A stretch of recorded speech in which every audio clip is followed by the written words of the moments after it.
All right, well, this one's for you, dear Taurus. So, you know the routine, watch for your sun, moon, and rising. Probably done this before. The convention is that the cards are read in batches according to the astrological archetypes, and I don't want to mess with that. It seems to work pretty well. I don't really need them, like if we're doing private readings, we don't really need that, but it's nice to have like a benchmark. So cards were well shuffled in advance. Just want you to know, but I'm going to the last second so that you're a witness. No jumpers, no flyers, no oracles, no reversals. It's just enough the way they're made, okay?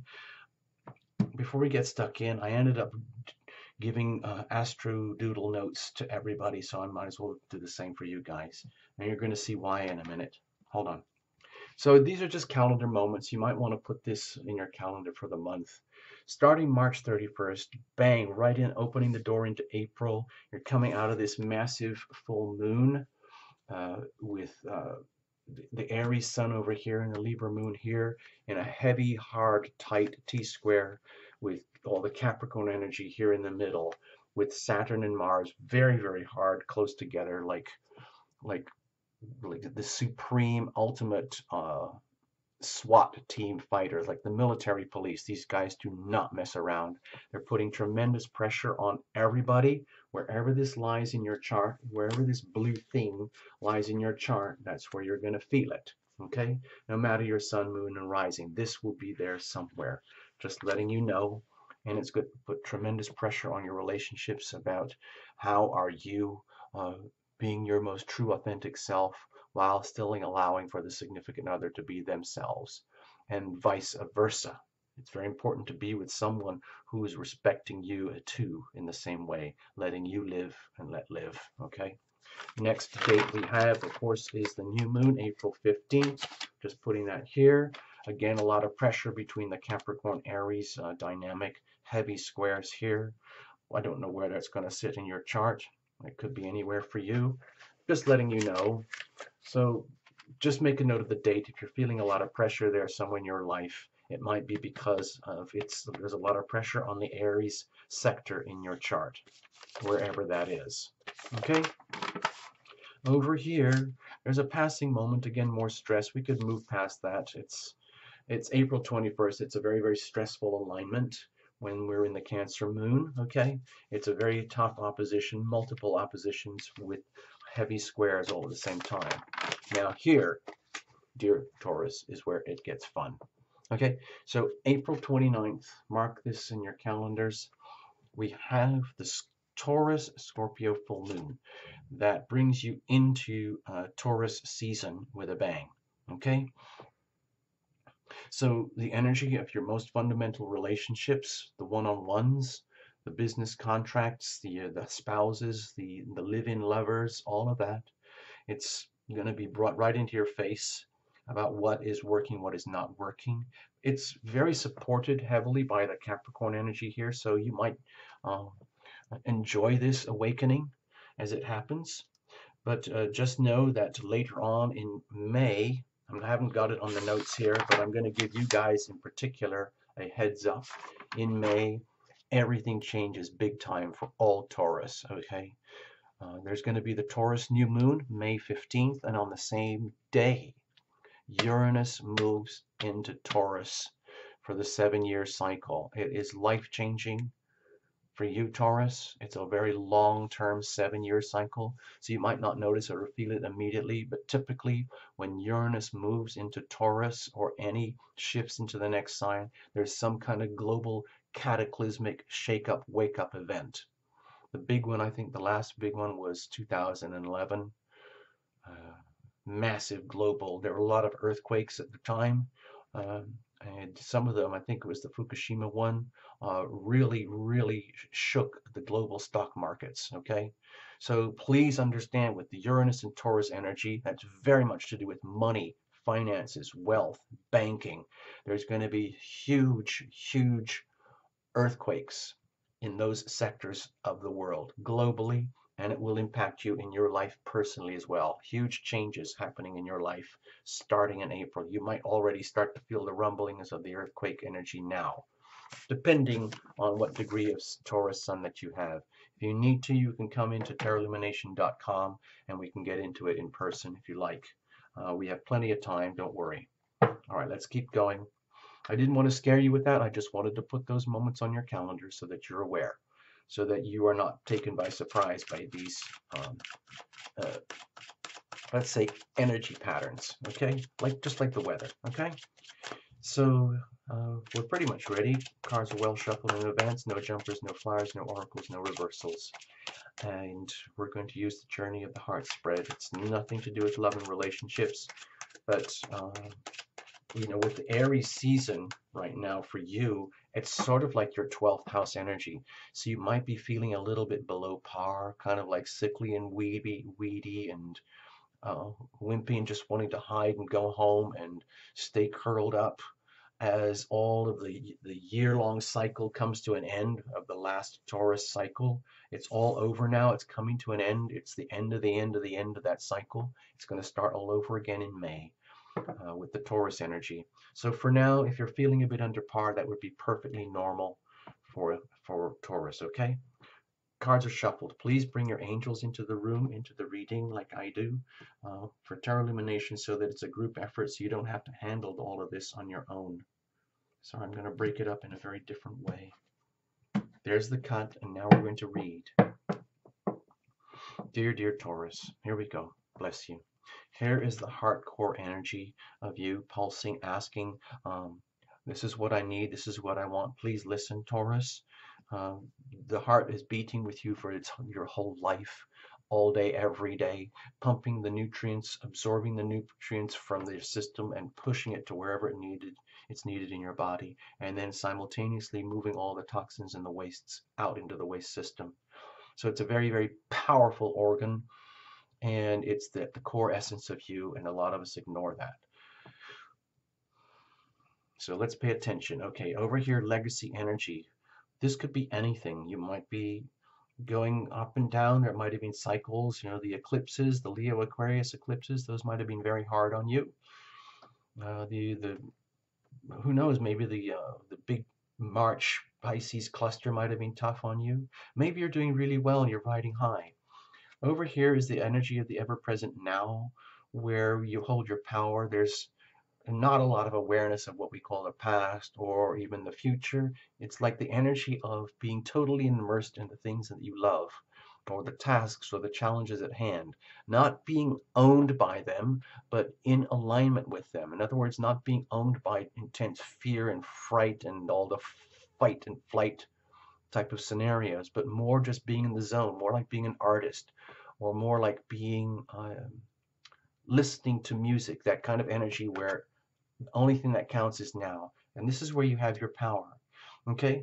It's sometimes very hard to stay there because we want to rest on the past and anticipate the future. But all your power lies in the now, and it's executed through the healing power of your decisions. So how do you make your decisions effectively so that you are nurturing yourself and loving yourself most effectively, which is the best thing that you can do for yourself and for your loved ones and for the rest of the world, and generate outcomes, okay?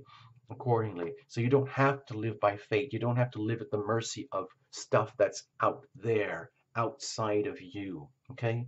You can own your world, your life from the inside out. Own your power, okay? Now, what happens when you're making your decisions, even in your best efforts, and you mess up, okay? Okay. What happens if you're not even remotely in your power and you're just wandering around lost and confused, dazed and mangled and suffering, and it's hard to make any kind of decisions at all? What would that look like? Where you're literally at the mercy of your surroundings. On the other hand, what does it look like when you're doing really well and you are in the zone, no matter how challenging, and you're deliberately focusing that, owning your power, asking for the healing power of love to fill your life from up above, owning that, and then projecting that and sharing that outwardly? How does that look? Over here, prospects and momentum leading straight into the next beat of the heart. In slow-mo. Okay, there's the beat, there's the heart, there's the heart core itself. Okay, we're going to look at the weather in just a second. It's circumstantial, make the best of it. Okay, we have the magician. Now, I believe this showed up for another one of the signs. To me, it feels here, I guess it's sort of a similar feeling that I'm getting, where it's very important to realize like how much power you have in your hands, and how important it is to like own that power and be in charge of all the resources around you, so that it isn't just rampant out of control power. It isn't just rampant like mischief, you know, like a totally berserk child throwing all their toys everywhere. It's much more about a very, very conscious being looking, realizing, oh, I've got a Lego kit, and I've got a Monopoly game over here, and I've got a magic wand here, and I've got a chemistry set over here, and I'm going to do all these wonderful things with it. Okay, that's what I'm talking about here. It's important to realize how incredibly fortunate you are to have the resources that you have, the gifts and the talents that you have. And so the question is, what are you going to do with that at the most highest level of divine calling? You know, there is spirit infinity calling you and reminding you that you do have kind of an obligation, responsibility, and a duty, and you're going to be called out. That's what I feel is happening here. It's like being called up, called into duty. Okay, that's what I'm feeling for you. Okay, Taurus. So let's have a look at the core heart energy. Again, realizing the heart is realizing, oh my gosh, I have it all. I really, really do.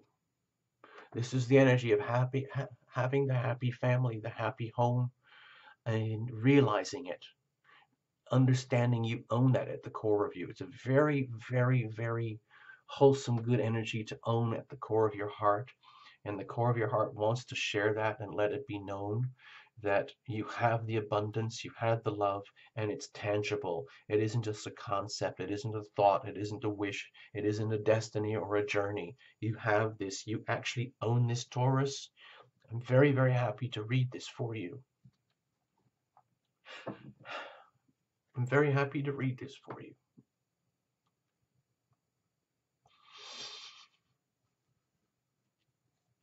Excuse me, I need to get centered here.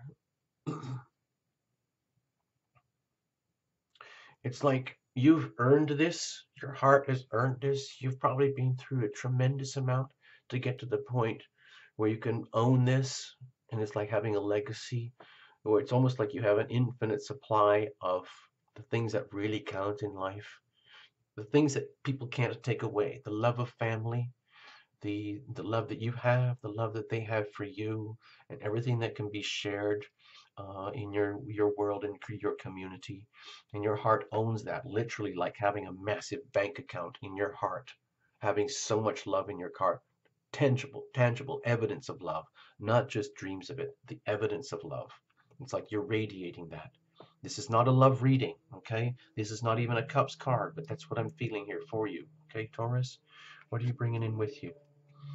To me, it feels like you're already aware of how lucky you are, the abundance that you have, and that it is an ongoing thing. It kind of never stops. It's like being a farmer who wakes up every day and realizes, okay, it never ever stops. Even on big vacations, like entering into early April, there is an Easter, and Easter is a very big deal in the Christian world. But the cows still have to be milked. The plants still have to be nurtured. The garden still has to be tended. And all the chores have to be done at the same time as enjoying all your abundance. I'm trying to think of it as an old-fashioned kind of Mediterranean, a Renaissance masterpiece energy painting that I'm feeling here, where you see those beautiful vineyards and gardens, and then there's the happy family having a picnic outdoors, sharing their time and energy with each other. And everybody knows that at some point, even if it's in the middle of lunch or something, someone's going to have to go wandering off and tending to the cows or whatever, and then they'll come back and the party and the family will still be there. Knowing that there's always work to do, maintenance, repair, nourish, nutrition, always planning for the next step and continuing to grow, understanding that it is work. It's ongoing work and it never stops. And it doesn't need to be depressing or impede you. It just means that, you know, The plants have to be pruned, the fences have to be tended, the gardens have to be mown, the fields have to be harvested, all that kind of energy. And that's how you build the abundance. It is work. Let's have a look in the now. To me, it feels like I'm so happy for you right now, Taurus. You might not be like uh, loaded with all your BMWs and Teslas and Rolls Royces and anything in that kind of sense. But to own this much happiness right now from the inside out is really quite something. It makes me feel as though even if things are very, very tender for you right now, where you might not understand or feel like what I was talking about here about the magician, I think at least you can feel that like inside of you, like if you're curling up, hiding somewhere, dealing with like um, like the end of the April energy, that time of year for you when things kind of go, oh, oh, oh, oh. It's okay to curl up in a ball and realize how incredibly lucky you are from the inside out and own that happiness. And nobody can take that from you. Nobody. It doesn't matter what kind of earthquakes and disasters happen out there, or what kind of chaos ensues, or what kind of miracles happen when Uranus moves into Taurus. You can still be happy in the now, in the present. To me, again, this feels like the energy of the artist who is purely in their joy with their elements, their paint, their goo, their canvas, and whatever it is. And the rest of the world can just do whatever it wants. Doesn't what happens matter what's happening on the global stock market or with the presidents of here or all of the banks over there, whatever. You're just in the now, owning your happiness, at least for this moment, even if it's in a very gentle, wholesome, not very necessarily glamorous way, but it's very genuine and true. So from there, makes me feel like you're in a good position to make healthy, loving decisions that continue to foster and nurture the wealth and abundance that you already have. Where is that going to take you? Because we're still looking into the future. You don't necessarily know where this is going to take you. Because when you're very happy in the moment, you might have an idea for how your masterpiece is going to unfold, but it's not there yet. Okay? It would have taken a lot of lifetimes of investment to get to this kind of core heart energy where it allows you to have the aura of a painter, for example, who has the luxury of time to be able to just sit there and enjoy their circumstances and to be able to um, create a loving work that shines and radiates that kind of love. It comes directly from you, but it's something that can belong to and shared with others. So how about the decisions? Okay. So with the Three of Swords here, my feeling is like it's a loud alarm bell to realize that there is a lot at risk here. Uh, there's a lot at stake, and you are being called to figure out what to do with all of this. And if you are sensing that there is something at the very core that has either been like we all have issues somewhere in deep inside, like going through the March period. I don't know if you can think back that far, March before April. March was very challenging for a lot of people because of the heavy Pisces energy, focusing deep, deep, deep on the deepest, deepest wounds that we have that need to be revealed in order for the healing. So it might be that this is starting to bubble up in the surface right now, and it's taking a lot of your attention. Where, just like the good farmer, if you've noticed that there is a lame cow or a sheep or a pet or an animal or a tree or a plant that is struggling and there is pain and suffering around, that's again part of the day-to-day aspect of life, and that needs tender, loving care. So if there's someone or something around you uh, that is like radiating uh, pain in some way, even if it's yourself, it needs to be acknowledged and nurtured. Like you might have been working so hard without even knowing it, you might have hurt yourself in heart, mind, body, and soul, some way, somehow, and betrayed your own heart without knowing that. And that can't be allowed. In other words, to me, this resonates very, very closely. I'm going to see if I can show this on a chart. Hold on. Let me do this right now, just to get our bearings here. Okay, bear with me, okay? This is incredibly intense pressure right now. the Aries Libra axis right at the beginning of April, coming out of the intense pressure from Saturn and Mars in Capricorn, like the military police, putting intense pressure on your love and relationship dynamics. Not that this is the Taurus Scorpio axis, but it's very, wherever this lies in your chart. So, for example, let's say you're a Taurus sun, moon, or rising, then this chart would look a little bit more like this. Okay? So, sorry, I put the Aries there. This would be Taurus over here, okay? And so if you look, Capricorn up there in your ninth house, very beneficial for you, but it's still a lot of pressure. But that's putting a lot of pressure on your health and healing axis here, okay? The sixth house Libra for you, the 12th house Aries for you, where at this time of year, every year at this time, you would be feeling this axis heavily lit up anyway. But if there is a lot of pain and suffering for you in the aspect of relationship and it's affecting your health and your healing, this needs to be acknowledged when you're making your decisions, okay? In other words, how are you going to conduct your life going forward from here over the next year, especially with Uranus and Taurus coming up, shaking everything at your foundations? How are you going to allow for these very most significant relationship dynamics in your life to occur between yourself and another, in a way that's fair and balanced, and that is healthy? Okay, that's going to be on your to-do list. All right. And it looks like this. It has to be acknowledged. This has to be dealt with. So how are you going to do that effectively? With love, very deep, tender, loving care. Always making the decision, like if, or not just if, but when this flares up, when these issues flare up, very, very tender, very, very delicate issues buried deep, deep inside in the 12th house area for you, when they do flare up, it's very important to acknowledge them. Do not bury them. Understand that they are real, that they do exist, and they need a lot of tender, loving care. It means not getting into conflict. There's no point in trying to fight this. The important thing is to acknowledge this and then pour love on it. Deal with it as you would uh, like a little animal that was run over in the street and you wanted to rescue it, okay?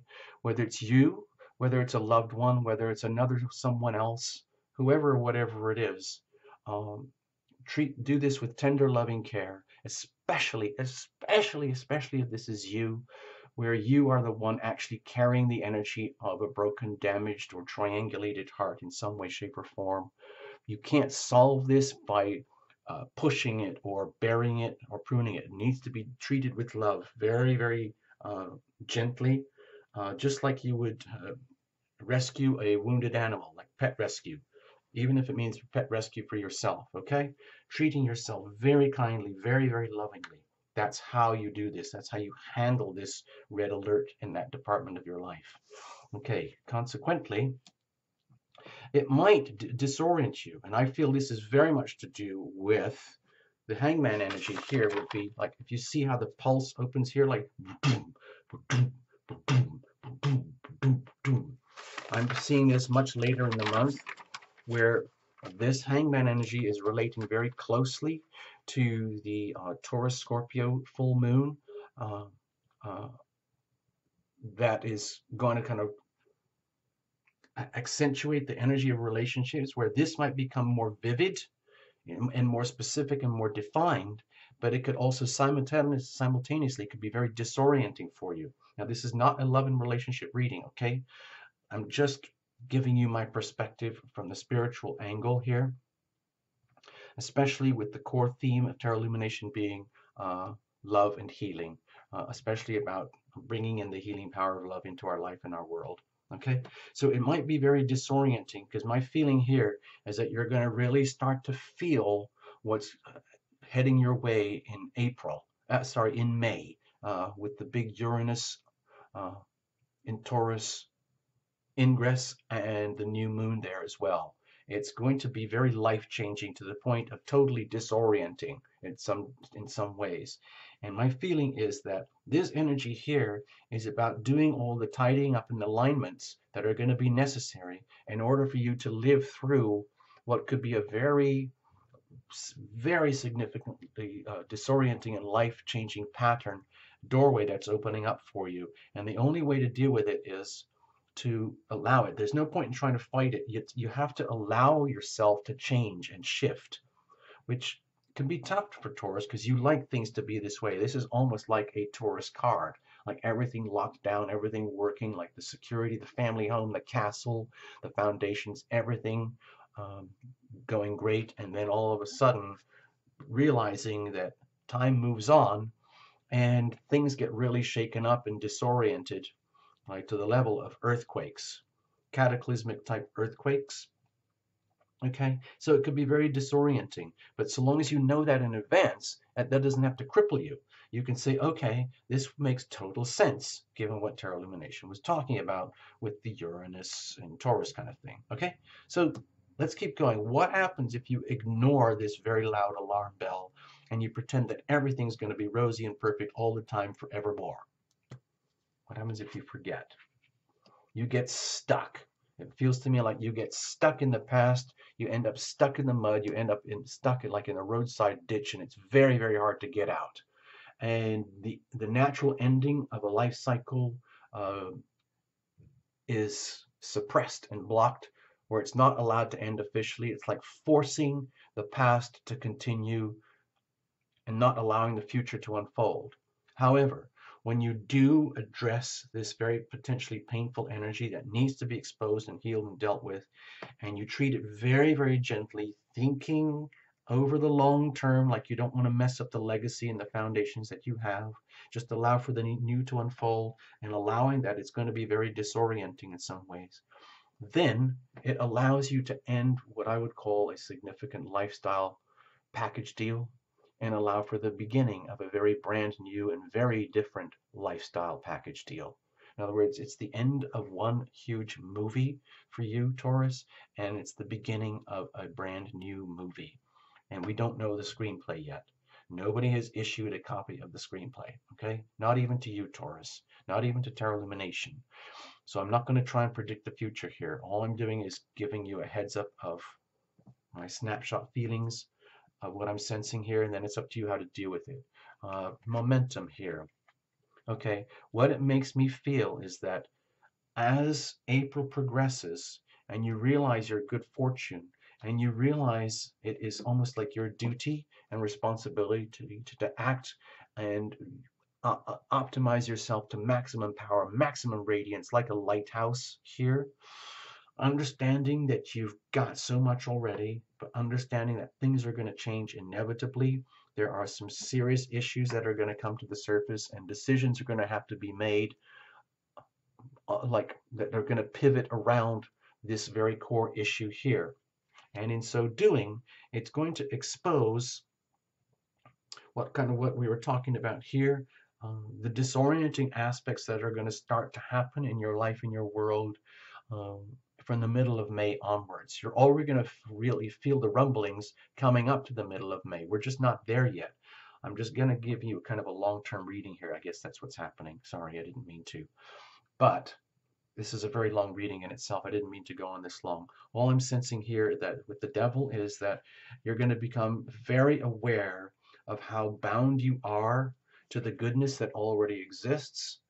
And that's very fine in its own way, but it's also very, very limiting. In other words, you have to be aware that, like, when there's the energy of earthquakes happening, if you strap yourself to the, you know, it's almost like that Captain Ahab thing in Moby Dick. If you strap yourself to the mast very nobly, thinking, I'm not going to let the castle go down, it's not going to crumble in the earthquakes or anything, then you're actually potentially harming yourself and not allowing evolution to unfold naturally, not allowing for major life histories to end and major life histories to begin. So it means, to me, it's very, this is a very strong, the whole reading here to me feels like a very strong alarm bell. Be very, very aware of how fortunate you are. Be very aware of the power that you have and the call to action that is happening to you for you right now. Understand how serious the challenges are. Understand how big the changes are that are coming your way, and that there's no point in binding yourself to what was. And anytime that the feeling of binding arises, that's a very loud call to understand that it is a binding and that it's not healthy for you. The important thing is to make the loving decisions and allow the love to move on, allow the pain to unfold, for the healing to occur, and then allow the new life chapters to unfold properly, okay? All the best, Taurus. I hope I didn't scare you or anything like that. I'm just going to put this on the side and you can reinterpret however you want. All the best. Bye-bye.